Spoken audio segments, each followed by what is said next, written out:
is MC Fireside Chats, a weekly show featuring conversations with thought leaders, entrepreneurs, and outdoor hospitality experts who share their insights to help your business succeed. Hosted by Brian Searl, the founder and CEO of Insider Perks, and powered by insights from Modern Campground, the most innovative news source in the industry.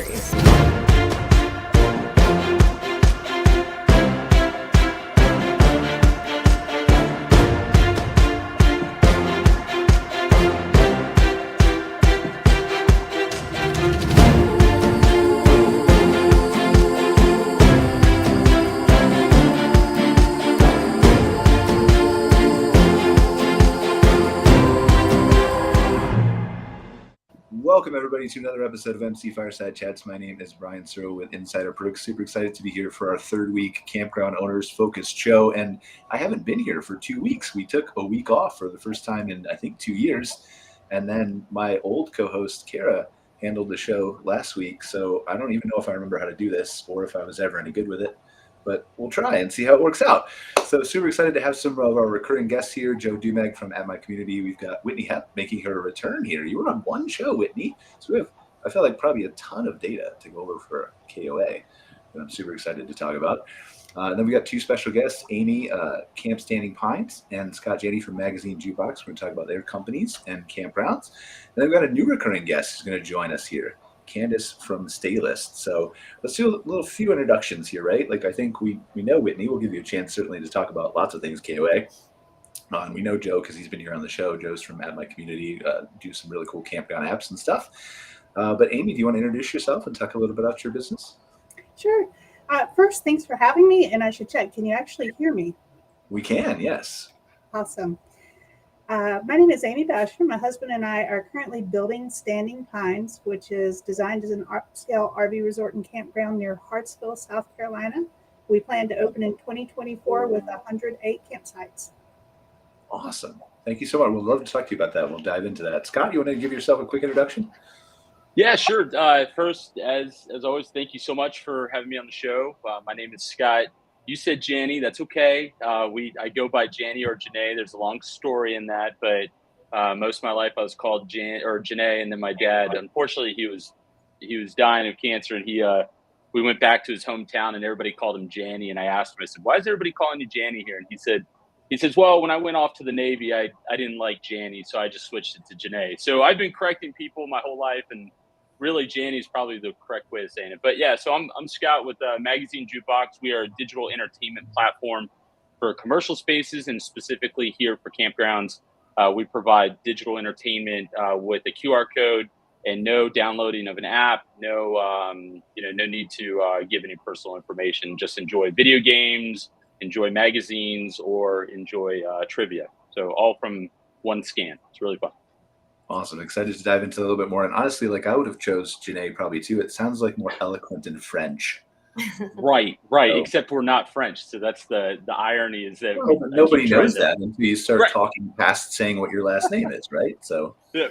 Well, I gave my wife, when I got married 10 years ago, I said to my wife, I said, "You choose for the rest of our lives. This is what would you prefer?" And she said Janney. And I said, "Well, then I'll just stick to Janney." So that's what yeah. Candice from Staylist, our new recurring guest. Candice, without selling Staylist, tell us what Staylist is. Yeah, so Staylist is a property management software, all in one platform. I happen to be the vice president of business development there.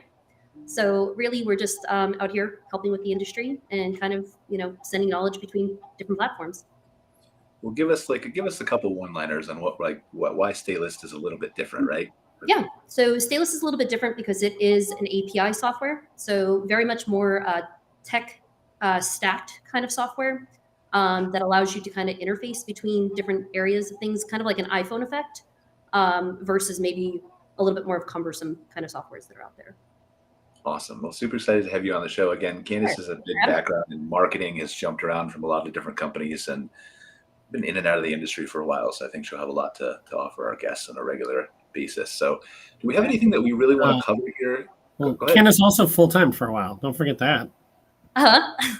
Did she? I didn't know that. Did I full-time, you said? Oh, yeah, full-time RV? Yeah, I did. When I was at Amazon, I was traveling around the country in my RV. All right.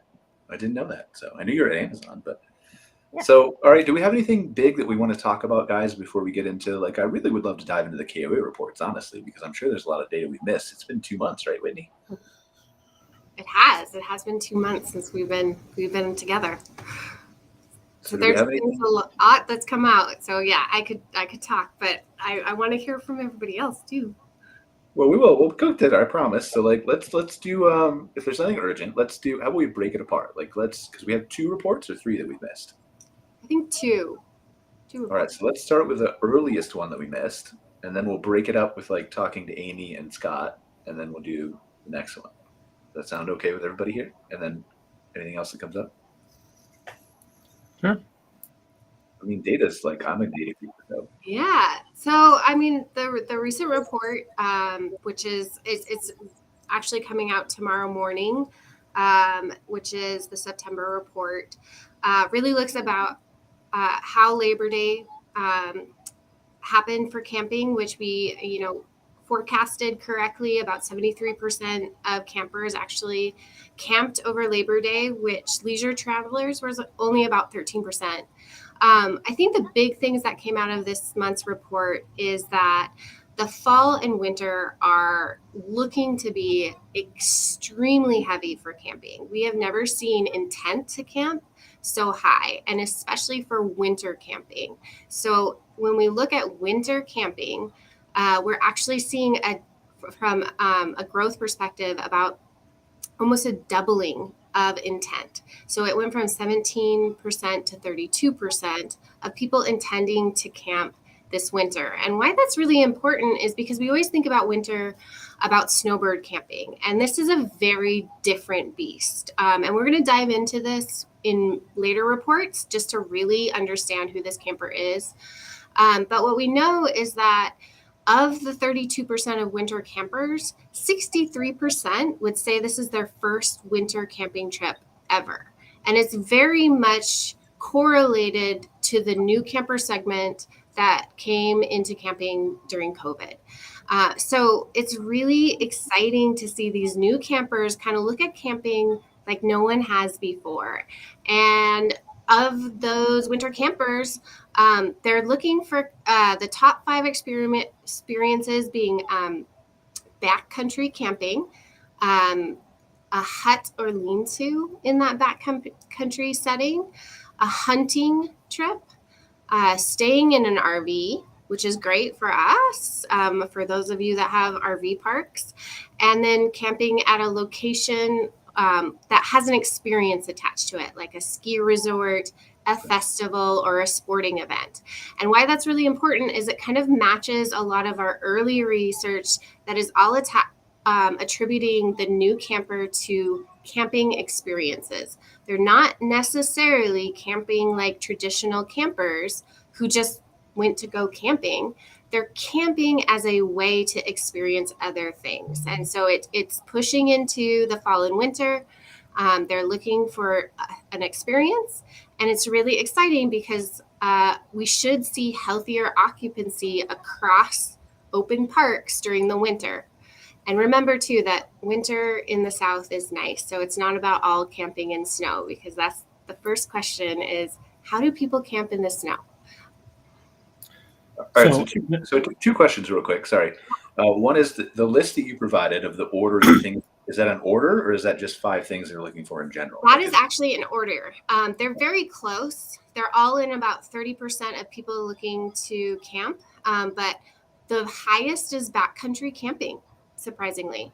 I would say if we were to dig in more, which we will in later months, that backcountry camping is going to be focused in southern areas versus northern areas. And are you able to, just for the people who maybe glance at a report here and there, or the owners and operators who haven't seen one on a regular basis, how do you guys define camping? Because it's a very, like, some of it's glamping and some of it's backcountry and some of it's hunting and some of it's private campgrounds.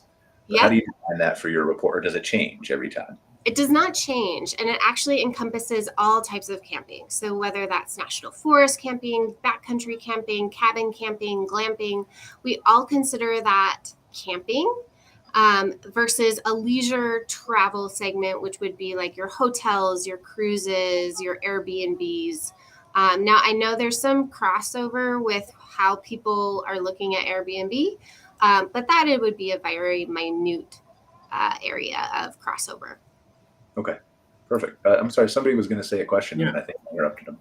Yeah, so is there so far, have you gotten any information in terms of where they're planning on camping, in terms of north or south? Because, it is one thing if it's impacting, they're building more resorts in Florida and Texas, and that's going to have a lot of growth down there.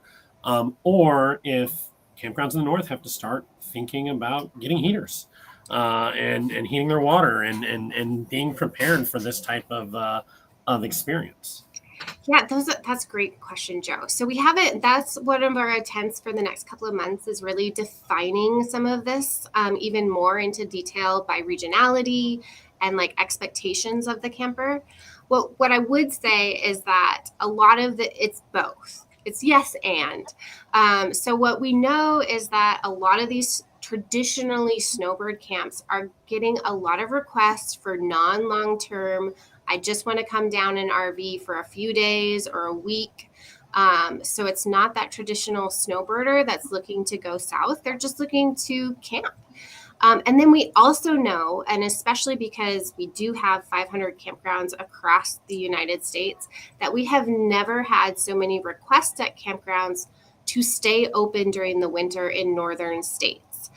So we're looking to dig in more because what I would say is there is a potential that more and more campgrounds and campers will want to utilize those northern parks than ever before. Do you think that, and it's a two-part question, right? So is some of this, and I know that it's a loaded question, right? But is some of this related to the weather staying warmer longer in some places? I'm sure it is, right? But I'd just see if you have a sense of how much, or at least at the KOAs. And then is some of it maybe related to people wanting to extend the season? Like in Texas, it was brutally hot in August, and maybe they didn't get to go camping like they normally did? Well, Brian, I don't know if you have perfectly led into last month's report, which really looked into weather and how weather is affecting camping. Because we have had such major weather events across the United States that hasn't been your traditional temperature or weather events. People had fires in months where they never had fires, hurricanes in areas they didn't expect to have hurricanes. And so what we found out is that a lot of cancellations or a lot of trips were not being booked because of weather events. So people were holding off on booking and waiting till the fall for things like you're talking about, Texas being so hot, Maine being really rainy. There were all these type of things that were happening where people are pushing and pushing their camping trips, but they still intended to camp. What else we found out in that weather analysis is that our campers are saying that as they move into 2024, they are actually going to be booking their vacations in different areas and could potentially be changing their booking patterns. So we saw the most change in areas that have significant fire events that people might not want to camp there anymore, or would be sensitive to waiting way closer to the actual time they want to camp to book. So we might see, and we'll keep watching this from a trend perspective, that campers' booking windows are going to get shorter and shorter. We already saw a little of this year, but that can be attributed to just the concern that I don't know what the weather is going to be like 5 months from now, so I'm not going to book now. Well, I can definitely understand, especially the fires, right? So my girlfriend's parents have a cabin out in Lake Shuswap, which we've had crazy wildfires up here in BC over the entire year. And we went up there for 2 weeks, and I think maybe the third or fourth day in, the huge fires got within 40 kilometers of us, and the whole lake in front of us, you couldn't even see 20 feet in front of you. And it was just terrible. And so I think I understand some of that hesitancy to shorten that booking window to say, well, I just want to make sure there's no crazy fire happening nearby that's not going to ruin my vacation. And as you know, revenue managers and operators, that's going to be really hard as you get nearer to those dates, feeling like you have to discount. But the reality is a big wave of people might be just watching the weather to see if they want to book. So you could be accidentally discounting to try to raise occupancy, and your big push for reservations hasn't actually come yet. So it'll be really interesting to see what happens this year related to weather. But what I think we can be really excited about is just what we're going to see in the next 4 months from a camping perspective. That's really tough to forecast as an operator and figure out how to handle that. Like, Candice, do you think there's a software solution for that? There is software. Okay. Yeah. So as far as like weather patterning and things like that, is that what you're asking around? Yeah, or just ways like there's a specific problem, right? Is the owner operator might have that, I want a discount because I see my occupancy looks terrible, but like Whitney said, it could be right around the corner. Yeah. I would say that there's twofold there. I think most of the platforms that are out there are going to be able to help you with maybe, so long as they've pre-established there's a weather specific insurance policy that can be placed out there. I think that would help. And then also working with maybe some of those, one of the questions I was going to have is, Staylist, our company, is based out of Knoxville, which was affected in 2016 from the Smoky Mountain fires.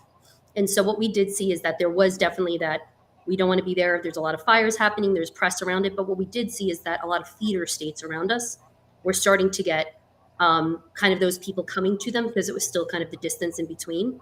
So I think it's twofold. I think it's about communication, writing up the right comms, in informing the customer, whether that's two-way texting, email blasting, or even just having policies in place, like the opt-in, almost like airports, how you can kind of like opt in for that insurance policy. I think that would put a little like validity behind a customer not completely saying I'm not coming, but kind of maybe, and also giving them the insurance of a flexible cancellation policy too, sure. Right? So book, and then if anything happens, you have 48 hours before, 72 hours before. Yep. To cancel with a $10 or whatever they charge you, right? Mm-hmm. A credit system. Another thing with that would be like being a little more flexible on the fly. So once something like that happens, once a weather event happens in your area, if you have the ability to transition to a little more longer term, right? Because what happens then is you have workers coming in. So it's a different type of camper, a different type of experience, but they have to go somewhere, and they're traveling in RVs many times. So a lot of those areas have an influx and a need to house people. Well, I think what's most interesting to me is, like, we've talked about this in the past, but it's mostly been narrowly related to wildfires or a hurricane in Florida. And it feels like, and maybe it is, maybe it isn't, but it feels like it's more widespread. Hurricanes and wildfires and droughts right? But they seem to be almost expanding and affecting disproportionately larger numbers of campground owners that need to pay attention to this, whereas it might have been more narrow, right? Just California, I think it was last year, 2 years ago, they had their crazy wildfires. Well, maybe they always do, but and BC's been bad the last 2 years. So, but it's definitely something that we need to maybe, I'm sure, is KOA working on some education perhaps around this at your conference, or? Yeah, so I mean, one of the things that I think from an education standpoint that all campground owners can really talk about is the insurance. How does insurance work with all these weather events that are affecting us? Because I do, to that point, definitely we're feeling like it's happening more. And in not in the same areas that you would always think, like California always has wildfires, but Maine having a hurricane, that doesn't happen as much. So like we're seeing some different states impacted by things we never saw before. The other thing is like an operational emergency plan. So those are becoming really, really important, that we're focusing on training our own properties as well as working with our franchisees, is when do you have a plan already in place, and are your employees already trained on it if a hurricane comes or if an evacuation for a fire happens, not only for your own campground, but how in the local area, campgrounds are perfect places to help in whether it's the servicers. We, even this summer, our West Glacier KOA resort was hosting firefighters on the back of their property. And I think that's an amazing opportunity that our industry can give back during these events, especially when it's not a time to bring in campers. Why not use your facility to help those who are going to make your local area better? So I think the education is more on how to handle the event and how to make sure that your campers are notified. When does it make sense to potentially change a cancellation policy? You want to take care of your people. So if your campground is being evacuated, probably don't want to collect cancellation fees. But, people don't think about that in the moment. And so it's just kind of being prepared. Well, it's also one of the hardest things as an operator, right? Especially with a seasonal campground. If you take Montana, for example, right? If you're only open for 6 months out of the year, or a Michigan campground, or all of Canada, maybe, except for BC, it's also hard to balance that, right? And the right thing I think most people would say is to waive the cancellation policies. But if you're looking at your pocketbook and saying maybe I'm going to be out for the next 3 to 4 months, at $10 sometimes makes a difference. Yeah. So it's hard. It is. And I think one of the things that was interesting is like the top 3 reasons for canceling a reservation due to weather was it's too hot. So heat was the number one. At 50% of campers said they would change a reservation or they did change a reservation if it was too hot. Number 2 was too cold. And number 3 was air quality. The very last one was rain. And I thought that was really interesting because campground owners are always talking about people canceling because of rain. And it's not the top one. It's not even in the top 6. So I wonder how much clarity people provide when they're calling owners to cancel. Do they just say weather and people assume it's rain and maybe it's heat or cold? Or kind of like, you ask people, how did you find me? Google, the internet. Really? Like, it would help me if you were a little bit more specific, right? Yeah. Or a self-reporting issue. Yeah. People think they might not cancel due to rain, and then it's actually raining that week, and you're like, oh, it's not going to be that fun. So I got a quick question. I didn't know if I'm supposed to jump in or not. Of course you are, yeah. So just out of curiosity for KOA, so a lot of our parks that we work with, we do have, of course, weather insurances that are there, but also credit systems. So a lot of people going to some of these parks, me in particular too, I have specific parks that I'm I want to go there. My family wants to go there. Yes, weather will happen. But there's a few parks that will just use credit systems or gift cards that will last throughout the year. Because like Joe said, just being a full-timer, I have my rig, right? So I can just leave, go to a feeder state that's maybe a couple 100 miles away, come right back once that's kind of cleared up in the next couple of weeks. Is that something that you guys have kind of put in practice as well or thought through? Yeah, so definitely the number one thing that we hope to train not only our own parks, but any of our franchise parks is that no matter what, whether or not, the first line when someone calls to cancel is try to rebook. So move the reservation. Hey, I get it. Your leg is broken. It's raining, whatever. What about 3 weeks from now? Or, how about coming back in another year? Is save the customer and make it almost a win for them is let me get you somewhere else and push this out. But you save that customer and that reservation. So a rebooking strategy is our number one priority with any modification, any cancellation coming in.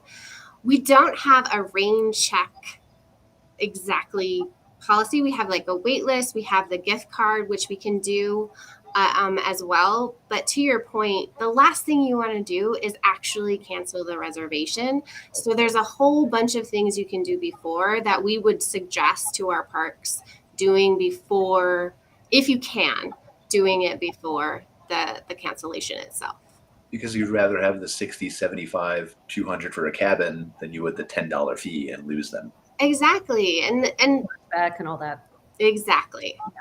If I could just chime in. So I'm a camper. My wife and I just purchased a 45-foot fifth wheel. So we're clampers. We take the house with us, as I like to say. But I posted this, and one of the biggest ways that Amazon got ahead of or got mass buy-in early on was taking away the fear of returns, because people didn't want to deal with the returns. And so they made it simple.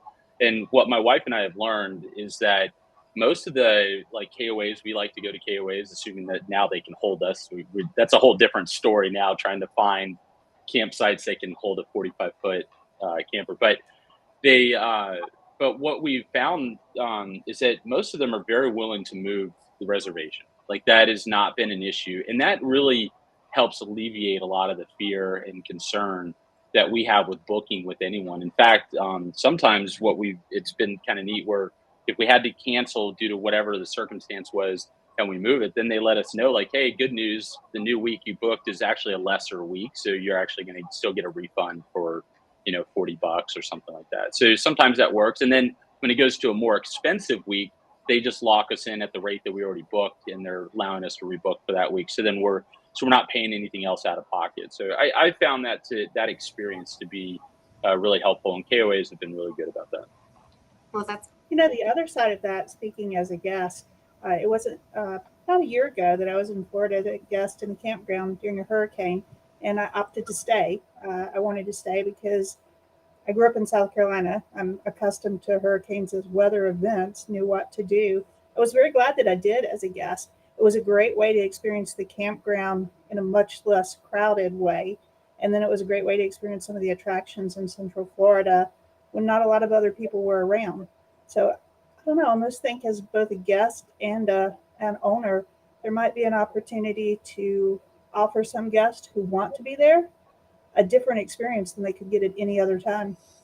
Well, that's fair. I think as long as you're balancing it with safety, right? So that's also a fine line you have to walk. Like you don't want to say like, feel free to stay during the Category 5 hurricane and we'll do fun activities because no one else, right? But yeah. I think you're right. I think you're right. There is definitely when you're talking about too cold or too hot or some of the smaller complaints that don't involve life-threatening disasters, that there for sure is an opportunity there to take that and turn it around to somebody who might be willing to stay, right? Like we have, if you're coming to our park for activities and it's raining outside, well, maybe we're going to move our activities indoors is a very, very simplistic example of that. And just communicating that to the guests. And that might, if they just want to make their kids happy, they can still do that. Just not maybe outside during that first day or whatever, right? I assume that's what you need. Well, what's funny about this, guys, is that we're leaving Friday and we're heading up to Williamsburg, and right now it's calling for rain and thunderstorms the whole entire weekend. Like we know that that's what we're about to go into, and I call it in my world I call it the rainy days, DAZE. It's the rainy days of camping because it kind of puts you in a daze. Like what are we going to do to entertain? And but we still go. Like this is our third camper, and it's funny because if anybody's watching, they're seeing me smile or laugh because every time you guys bring up a problem, I just like, oh, I can relate to that. Oh, I know, I remember that problem, and so our first camper we got was a very small camper, and it was blistering hot. It was probably 106 degrees out, humid here in Virginia where I'm at, and it was and there was no tree shade for any of the campers. It was just miserable. And then my son rubbed lotion in his eye, and his eyes were bloodshot. It was just like everything that could go wrong went wrong. And that immediately made us upgrade to a 2 HVAC, camper. And then we enjoyed that one. But then you talked about it getting too cold and freezing. Been there, done that. Pipes froze. Had to go out and run to Camping World to grab a quick heater hose and hook it up and get water running again. And so all these things I can personally relate to. And our first camping trip. What's funny is our very first camping trip was actually in all rainy weekend. And here we are getting ready to take our new camper to an all rainy weekend. So it's kind of like a rite of passage. Like when we buy a new car, we order a pizza, and now it's like rite of passage is for the new camper. We're going to go into a rainy days. So this is interesting. We have two dynamics here, right? We have the RV industry who wants to sell parts and new rigs, who wants the weather to be terrible. And then we have private campground owners who want it to be good so they can know there's no cancellations. I don't know how we balance that, but yeah. I think they complement each other in many ways. No, they do, for sure, right? And I think like this is interesting to me because this is a newish lesson that I had to learn. Like I've been gone for the last 2 weeks and I went to Iceland. And when I was planning the trip, like September is one of the rainiest months in Iceland, and obviously everything is outdoors there if you've ever looked at that country. And so I was very nervous but like it's going to rain the whole time. And it rained some of the time we were there, and it was really, really windy a lot of the time, especially standing on top of a volcano or whatever, right? But we kind of learned to appreciate the fact that you could still see, like, you're standing next to a waterfall. Who cares if you're wet and it's raining? It's water, right? You're already, right? So I think that's kind of one of the things that it doesn't apply everywhere, but it's really changed my perception on maybe you can still have fun when it's not beautiful sunshine outside all the time. So, And hopefully you have Magazine Jukebox, right? I was just gonna say, you guys are all speaking my language. You know, like that's the whole. All right, go ahead, give us the Magazine Jukebox. All right, here we go. You want the elevator pitch? I got it. I've been prepping all day for this, so I'm excited. I'm just kidding. It's not an elevator pitch. It's an honest pitch. So, you know, one of the things that we actually, Campgrounds weren't originally on our radar for our company. Really, hotels, resorts, hospitals. You know, we're in over 4,000 locations and growing. And then it was, I went out camping, and here I am using my, you know, I get the perks of the company, and I'm reading People Magazine or Car and Driver, and now we have games and trivia on there, and you know, we're not trying to take away from the outdoor experience. We want people to have the outdoor experience, but one thing that my wife and I do with our kids is we use games as a way to lure our children back into the camper for nighttime, saying, hey, we need to wind down. It's time to start winding down. We need to get showers. We need to, you know, all that stuff. So we use games, and that kind of triggered the idea of bringing games on. And my wife and I, you know, one thing that we really enjoy when we go camping is relaxing on a hammock and just reading a good book, or in this case, magazines. And that's where we're finally like this, you know, deer in headlights kind of moment. And I said, you know, why are we not pitching this to campgrounds across the world, and especially across the country?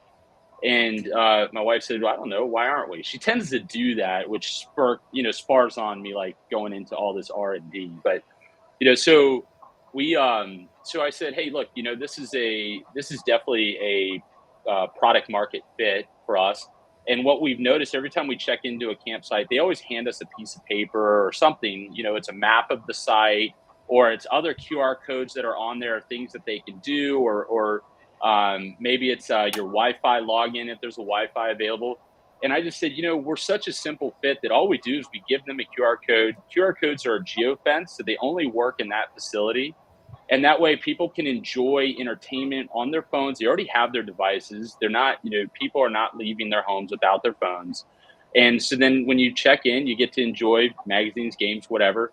And for when things are unexpected, could be somebody gets hurt. Like hopefully my mother-in-law is not watching this, but she took a spill on a bike and she was hurt, you know, and so you don't go out and do as much as you would do when you get hurt. And so it really catches for those moments that maybe you are just hanging around the camper and you just want to relax, or there's something you want to read or do. And so it's just been really a perfect fit. And then what was crazy is when I mentioned to our team, I said, hey, we're going to offer two different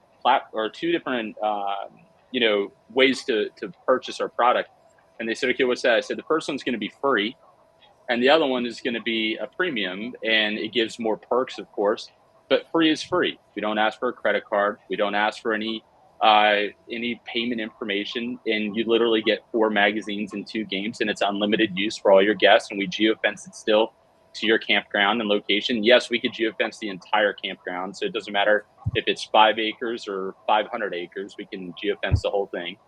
And and it works really, really well. Works great, in fact. And so yeah, we're hoping that more campgrounds will pick us up. Whitney, I'm waiting for a call from you. I think this would be great for KOAs, but yeah, so it's I just think that what we have to offer is a great product. And I don't know if I can share my screen, but if I can share my screen, I can show you guys it, but I don't know if we can on here or not. Well, we can do that. You can share a link to your website or a presentation in the chat, but I just have 2 Awesome. questions for you real quick. Number one is, how does this benefit campground owners? In other words, is there revenue?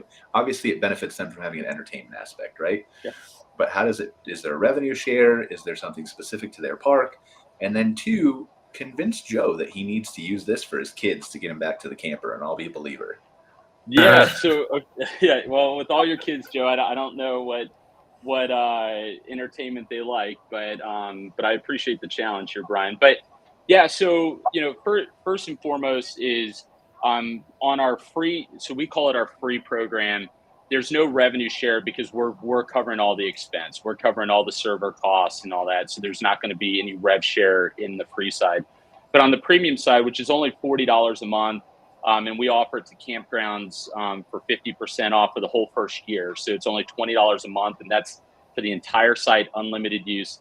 But they get 2 ad placements on our platform. So when you first scan, an ad placement will pop up, and it will be able to say, hey, sign up for our newsletter, or it will say, go to our Google page and leave us a review. And so you're really catching people in a very happy moment. You're also catching them on their phone because they're getting offered some sort of entertainment while, it could be a rainy day, or it could be, really blistering hot or super cold, who knows? But so they get the 2 ad placements that can help drive revenue. And then we place ads throughout the remaining, and there's certainly opportunity for rev share. We've always had this saying in our company, which is it's always great to get to the top, but it's really lonely if you go by yourself. So you might as well bring everybody with you. So we don't have a desire to have a 90% margin here. We're totally okay with the 10% margin. But I really want to have Joe ask you questions, because he's been developing a really nice campground app for a while, which is not the same as what you're doing, but has a few crossovers. I think Joe would agree. So Joe, I'd love to have you just ask questions and see. Well, actually, I thought originally we might. So you're not actually providing any. You said that Campground hands out a lot of information. Are you providing that information for them as well, or is it you're providing an entertainment platform for them to go and see People Magazine and Time Magazine, not necessarily the campground map? Great question. So we actually offer the entertainment. So we actually, if you have an app, for example, if a campground has a specific app, we actually integrate into their app. So they don't actually have to offer the QR code, but we still encourage offering the QR code, especially if they have like a laundromat. Great place to put us, because people don't want to leave their laundry and walk away. So it gives a source of entertainment right there on their phone. And there is a true thing, and Joe, I understand apps. I have plenty of them on my phone. But there is a true thing of app fatigue, and there's a lot of people that don't want to download another app, and so we help also curtail to that. But we certainly integrate, and as far as the offering, absolutely, our QR code, a QR code is really just a UPC code essentially. It's just giving you a direction, and so that they could have their own QR code that leads them to their website. A campsite can have it lead to their website. And then we can be placed on their website, and again, it will only work, while they're in that facility. So there's many different ways. We're in quite a few like hospitals, and hospitals use us a lot, and they help us with like intake, and because the patient experience is so important, and so we help them with intake forms, and that they can actually process through the intake form or a check-in and things like that. So, and then what's also neat is sometimes people check in after hours where there's no one there to welcome you in, and you're just picking up your packet. And it allows it to easily be placed there, and it's a very simple scan and enjoy. So, hey Scott, I have a couple questions, if that's okay. Yeah. Whoever, anybody and everybody. Go ahead, Amy. So I'm thinking about this from a campground owner perspective, right? Sure. I can totally get. I did just a quick scan of your website, and I get this concept of a coffee house wall, basically, right? Yeah. You read my story. It's a great story, of course. Well, that's our fault, because we didn't talk to Amy yet, so she was probably bored.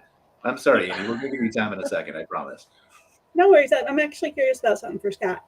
So, having stayed at a lot of different campgrounds, some have great Wi-Fi, but that's rare. Yep. Mostly, internet is a challenge when camping. Sure. When I think about this and I think about QR codes, I think about a lot of places that I've been where it might have been great to scan and learn, but my phone wouldn't connect. Is there a plan to deal with that, or kind of what are your thoughts there? Yeah, no different than an app in that situation. If there's no internet, there's no internet. We don't have a way around that. They don't need a Wi-Fi to connect. They just need internet access. So if they have internet on their phone or from their camper, if they have Starlink or something like that, it absolutely will work off of all those.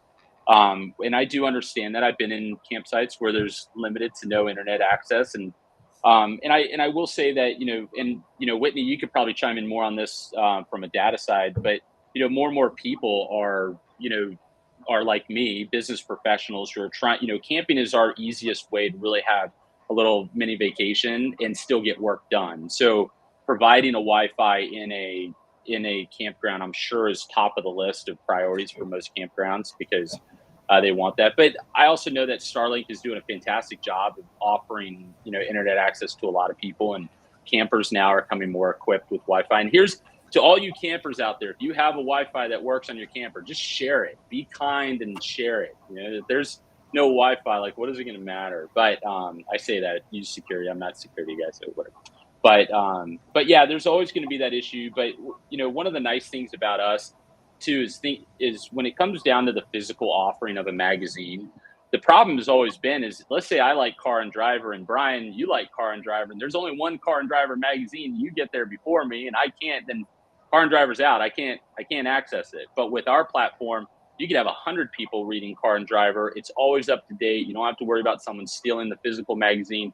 It's just, and also from an eco standpoint, it's very eco-friendly because we are zero emissions. We don't cut down trees, and works really, really well. So once they scan your QR code, then are they prompted and required to give you location access then? Yeah, so great question. So yes, we do ask for their geofence. We do want to verify their location because that's who's paying for or has requested our service. So if we didn't do that, then someone would take a picture of the QR code, throw it on the internet, and guess what? Whitney, Brian, Candice, Amy, Joe, everybody would have access to People Magazine. And guess who would be calling me?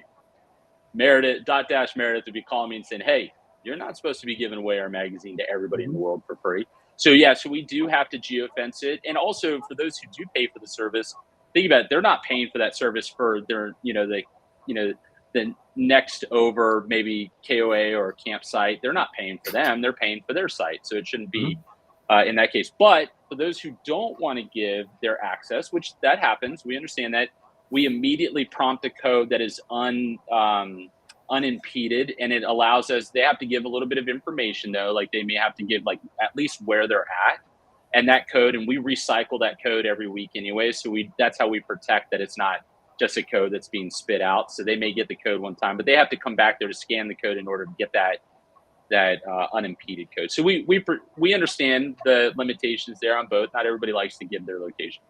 All right, I want to talk to Amy and give her some time. But before that, I have one question. I want to play devil's advocate with you, right? Yeah. Why do I care about magazines anymore? Not just print, but like if I can go to caranddriver.com and see way more articles on there than why? I love that question. So first of all, so most of the offerings that we have on magazines have restricted paywalls on all of them. The content that we provide is not something that's readily accessible. Now, there are certainly people out there that pay for magazine apps because they're magazine junkies, perhaps like me, or those who pay for audible books and things like that.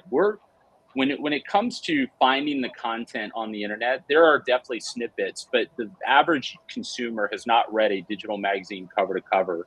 In fact, the last stat that we saw was like 85% of most have not read a cover to cover magazine digitally. But the other component to that too is that it only meets the need of one person, and it doesn't meet the need of the whole family. So you, again, may want to go and find something with Car and Driver. You have to get over paywalls, which they have paywalls everywhere. And so then good luck trying to get through those to find the content. And then on top of that, you have to, then you're asking your wife or your kids, your girlfriend, boyfriend, whatever, they need to go find it as well, when everyone can just centrally scan one singular code and it works for all devices and they can all enjoy it. And also, I'll tap into this. Our stats stand for itself. Last year we had 9,100 users, and by midway through this year we've had 35,000 users, and we're expected to hit 100,000 users by the end of this year, and we're expected to hit almost 1 million users by the end of next year. All right, I feel like I could be tougher on you, but I want to talk to Amy. That's okay. I like a good match. No, it's all right. Like I'm not saying I'm a disbeliever. I'm just playing devil's advocate. That's all, right? All right, but let's talk to Amy. Amy, tell us what you're building. So we're building a campground. I'm curious. Just I almost want to ask for a show of hands. I know that Scott has an RV. Are all the rest of y'all RVers as well? No, I don't make enough money to afford an RV. That is a lot. I mean, it's so sad. We can always rent you one. Do you not have one for real? There you Brian? go. Good job, Oh, I Amy. don't like have an that. RV. I don't have an RV. That's wild. I have one. RVs are so much fun. We picked up our first one several years ago when our little girl was small, and some of our best family memories are camping with her, watching all the silly fun things that she did. Kids are a trip. So after a couple decades of corporate life, my husband and I wanted to do something different. I'm originally from South Carolina, wanted to come back closer to home. So we had the thought of, like many others do, buying a campground. This was a couple years back. There were not a lot of great campgrounds on the market at that point, and those that were seemed to go very quickly. So we thought about building one instead. We started looking for land, found a place here about 15 minutes from Hartsville. So we're about 35 minutes off of I-95, 35 minutes off of I-20. We bought almost 90 acres. And Whitney, I'm not sure if you would have known him, but Homer Staves with Staves Consulting did our initial. I know Homer too. Yeah. Everybody knows Homer. Homer is awesome. They did our initial feasibility study and design. So Scott, you're 100% fit in any of our sites. The smallest are 50 feet long. So Nice. We're really trying to design for the park of the future. We got a good mix of pull through, back in cabins, glamping, and even some tent spots, because I do think that in this area, tent camping is going to be popular. I was really particularly interested at the top of the segment, some of the reporting on experiences, because that's kind of a key bet for Standing Pines. We are spending more money than I want to think about in developing really nice amenities for our guests. Everything from a resort style beach entry pool with bubblers and fountains and wet suntan loungers to the pond and the fishing. And I think before this thing is open, my husband's going to convince me to go ahead and put the pickleball court in somewhere close to the miniature golf. So I love it. I love it. Hopefully, you're right. It's all about the experiences, and kind of the key learning we've had in the last several months is really being a part of our community. The comment was earlier that the KO Park that allowed firefighters to stay on property while they were there to help really kind of that hits home with me, because I think that's an important part of being part of the community. So we started doing some conversations with some folks around town.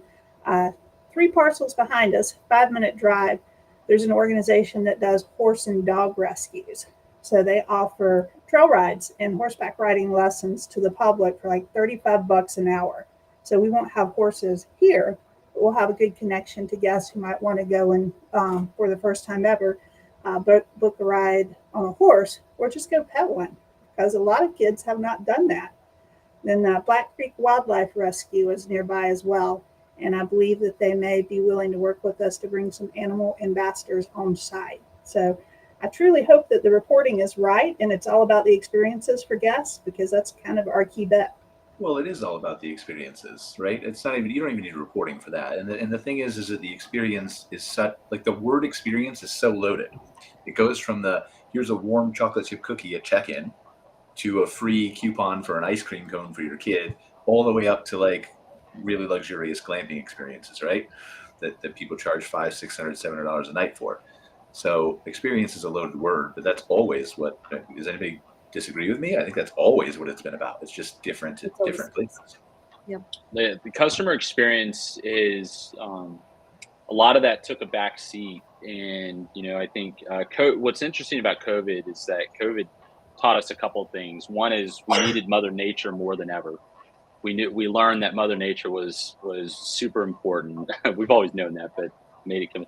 And the other one is a sense of community. And for us, like with camping, it was just so important for us to be able to get out and go camping even during that time. And it really hooked us. And I'm just thankful to have campsites, Amy, that me and my family and my kids can go to, and that they, and what I've noticed about campsites is I like amenities, but I like amenities for me and my wife and our camper, like at our site. But I want amenities for my kids, because that's really, we're there to get them to wind out and be exhausted. That is our goal. by 6 o'clock, I want them ready to, pass out by 7. So that way my wife and I can go out and have a cup of wine or a glass of wine and just relax by the campsite, listening to some music and not worried about the kids anymore. Like that's like our 3-hour window, 7 to 10. That's us, but so letting the kids be able to, wind out is super important. Joe, do you agree? Is it 7 to 10 for you too? Or is it 8 to 10? Or we put them to bed at 8 and we work until midnight. So, close to the same.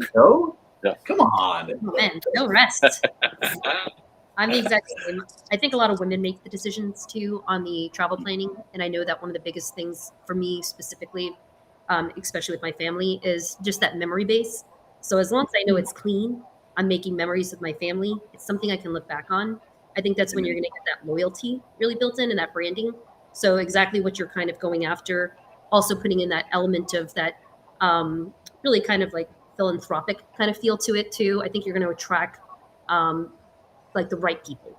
And that's what's really cool about the industry is that every park is a little bit different and it's intentionally made to, attract that person.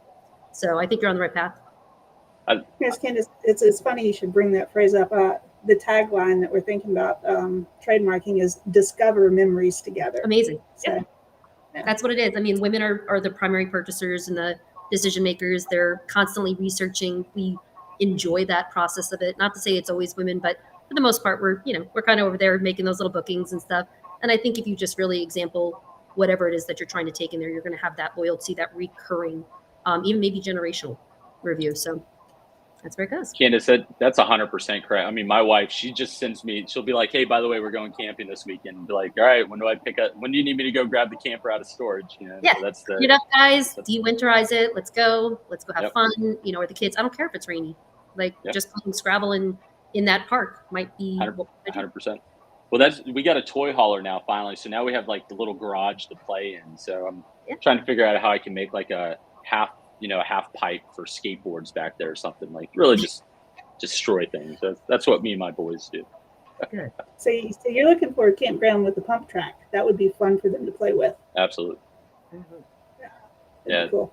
There's we've been to some great sites, and we've been to some rough sites, and like Candice said, clean. Oh my gosh, way to hit the nail on the head there. Clean, so important. Spider webs, one of the worst things, like when you're using the amenities, and all of a sudden you're using the bathroom, you're taking a shower, and up in the corner is this massive spider, and you're just like, all right, is it going to jump at me? What's going on? The crazy thing is my wife, she would laugh at me, but I used to own a pest control company back in the day, and I hate bugs and rodents. And it's always funny because she's just like, hey, there's a bug. I'm like, you kill it. I don't want to mess with it. So she's, so clean is so important. Absolutely. In this conversation, one of the things I've actually never thought of and never seen is a site being advertised as like a kid-friendly site, one wrapped around a playground, which that kind of could work as one of your site types.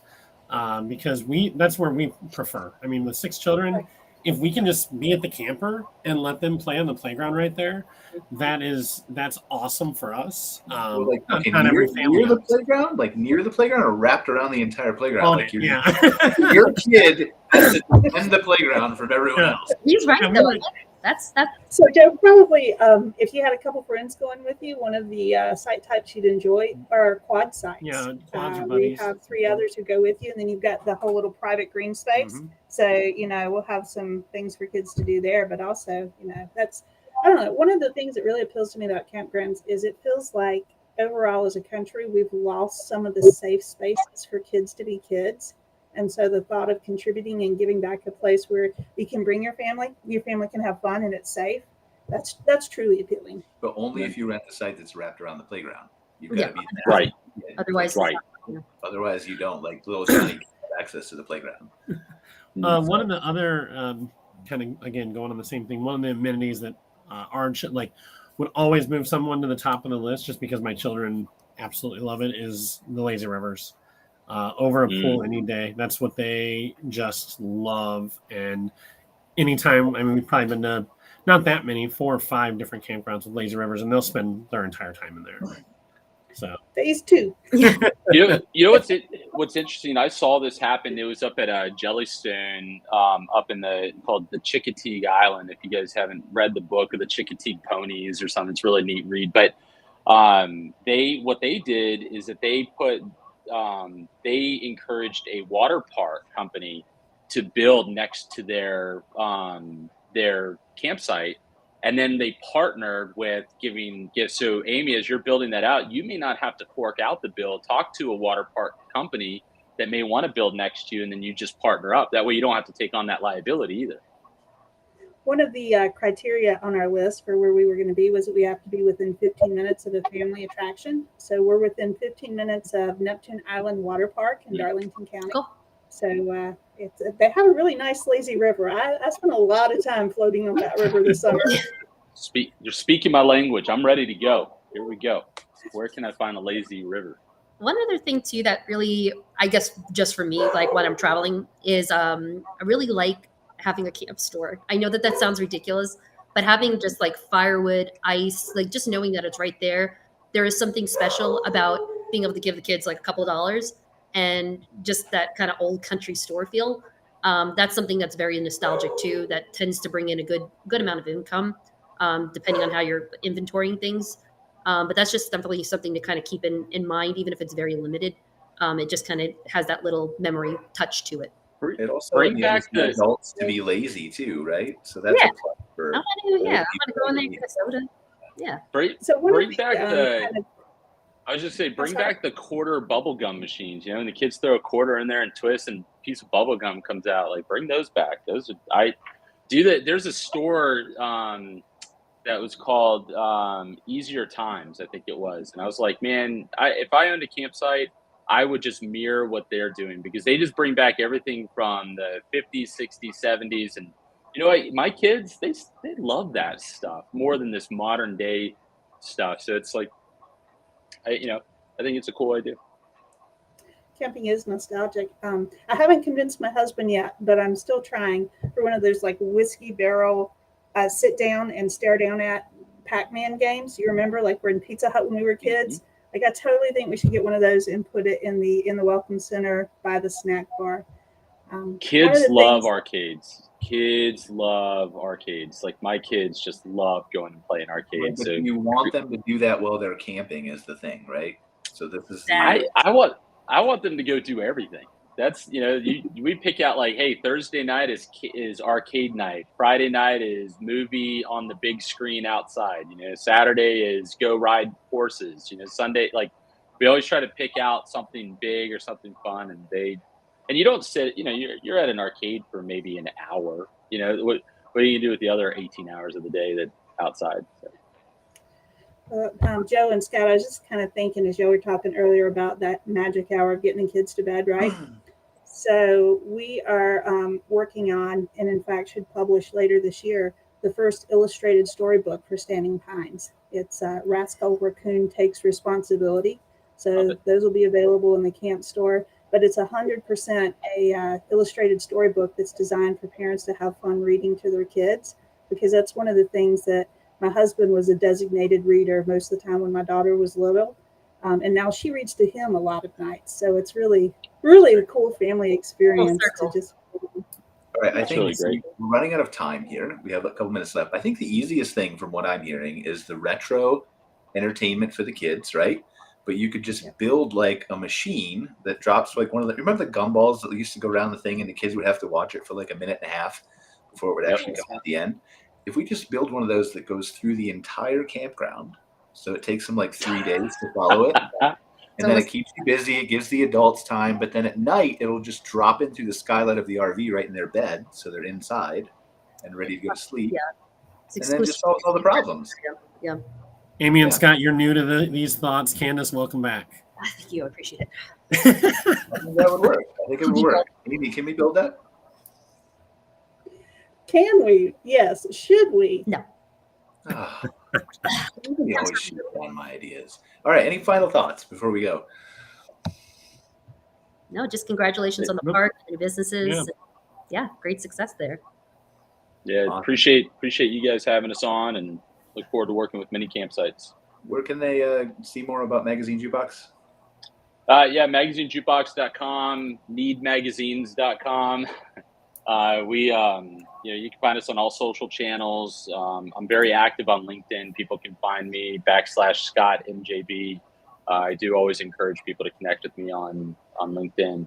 And other than that, you'd probably find us in local car dealerships, hospitals, and soon campgrounds. Amy, where can they learn more about what you have going on? I assume it's campstandingpines.com. It is, and I welcome everyone. And the Facebook page is growing. We will not open until 2024, but that page is growing rapidly and is a great place to learn about all the things to do in the local area. So it's more than just the campground. Awesome. Again, thank you so much for inviting. Joe and Candice, real quick, where can they learn more about Staylist and Out My Community? Okay, yeah. So with Staylist, the quickest way to get a hold of us is at staylist.com, or you can find me on LinkedIn, Candice McNamara. Just straight up look me up there. But yeah, anytime you guys have questions around anything with the industry, we're always happy to help. And for myself, at mycommunity.com, and we'll be at all of the upcoming shows, ARVIC in particular, coming up in November. So. Are you going to the glamping show, Joe? I'm going to glamping. Joe, I will see you there. We're at glamping as well, so stop by. Awesome. Is that because I told you to be at glamping, Candice? It's 100% yes. That, yep. I want 10% of all sales that happen during the glamping. You will meet my new COO too. We'll bring you some merch. So definitely stop by. Well, thank you guys. I appreciate you for another excellent episode here of MC Fireside Chats. Had some great conversations. We will see you next week for our RV industry focus show. And take care, guys. Thanks. Appreciate it. Thanks. Bye, everybody. Thanks. For joining us for this episode of MC Fireside Chats with your host, Brian Searl. Have a suggestion for a show idea?